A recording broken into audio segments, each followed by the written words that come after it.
nzagusenyera urugo, nzarusenya, ntabwo nzarusenya nimumenyere abanyarwandakazi ngenda biyamye. Reka twumvikane gatoya. I am gonna mix English and my language Kinyarwanda because I have something important to say. You hear me and hear me well. All of you motherfuckers on my fucking page, in my comment section, abusing me, saying, ese no munyarwanda. Hey, none se gutya. Ndabiyamye ku mama zenu. Ndavuze ngo ndabiyamye nundi munsi. Munde mu maso. Do you understand? I am not one of those that you play with. Go play with your mama. I say go play with your mama. Don't come at me like that. Don't come at me anyhow because I'm gonna fuck you up. I am not the one to shut up. I am not the one to keep my mouth closed because I'm gonna unzip it and I'm gonna zip your ass. Who the fuck you think you're playing with? Literally, I cannot keep you guys away. Let me tell you something. Rwandans are not my target market. You're not my target market. Get that fucking away from my content. Keep away. You're literally all over my content. You can't even type in English. Like, it's okay kwandika mu Kinyarwanda. Ushaka kwandika mu Kinyarwanda nta kibazo. But why is it about me? Why is it about me? And also let me tell you something. Mwabagabo mwe munyandikira muri DM zanjye mumbwiye munyandikira ibintu bidasobanutse muza nibigambo biri very disgusting.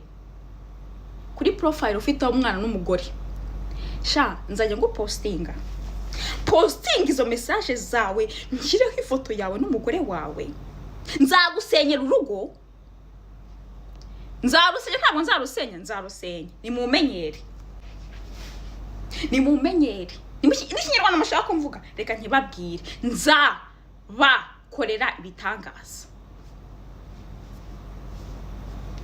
You're not my target market. I appreciate those who support me genuinely. But if you come to abuse me off my fucking page that I have built from scratch, why is it about you Rwandans thinking that you can police everything? We are a country that is developing, not just for what the West can see, but mentally. You gotta develop mentally too. You can't come onto my page, a random young woman who has built herself from nothing to what I am today. I don't ask any of you to support my life or anything. I have been surviving from the roots, from when I was a little kid. I have lived on the streets of Kigali. I have survived. I have helped myself from the beginning until where I am today. Look at me. Do I look like I'm starving? Do I look like I'm suffering? Why can't you support your own? Why can't you support your own? Why are you always gonna be negative about your own? Mufite ikihe kibazo mu mutwe wanyu? Nta kintu na kimwe kigaragara neza mu maso yanyu. Ibintu byose ni ibibazo. Ni ibitangaza bitari no mu buryo bwiza. Rero reka mbabwire abanyarwandakazi ngenda biyamye. Kandi reka mbabwire niba ushaka kuza ukanzaho, if you want to support my business, support my fucking business. If you want to come and fucking abuse, I'm a fuck because I don't give a not even for a fucking minute. That's not me.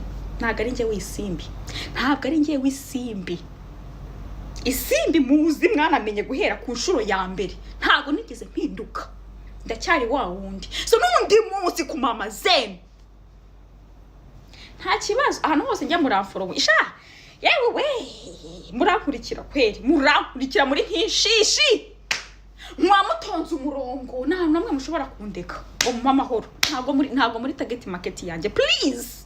Ntabwo muri target market yanjye. Niba udashaka kuza ngo supporting a business y'umuntu. Umva my friend, mbona bishyize amafaranga yanjye, ubuzima bwanjye, imibereho yanjye, buri kintu cyose mfite muri njyewe ngishyira mu kazi nkora ntabwo ara. It's not fun. Ntabwo ari ibyishimo. It's work. nkuko byuka mu gitondo nkajya gukora muri Eco Bank, my friend, niko mbyuka mu gitondo nkajya gukora akazi nkora. Uri kubyumva? Uko consuming ako kazi nkora niyo mpamvu ngakora, kuko nakazi. Abazungu baravuga ngo if there is no demand, there is no supply. So I do what I do because there is demand. So I supply to the demand. So why the fuck are you being so short-sighted? Why are you being so stupid? Why do you think you can police everybody on social media? Leave me the fuck alone. You wanna use me? I am gonna come for you and your whole. Everything that belongs to you, I'm gonna come for it. Don't fucking play with me because I'm not one of those. Ikindi,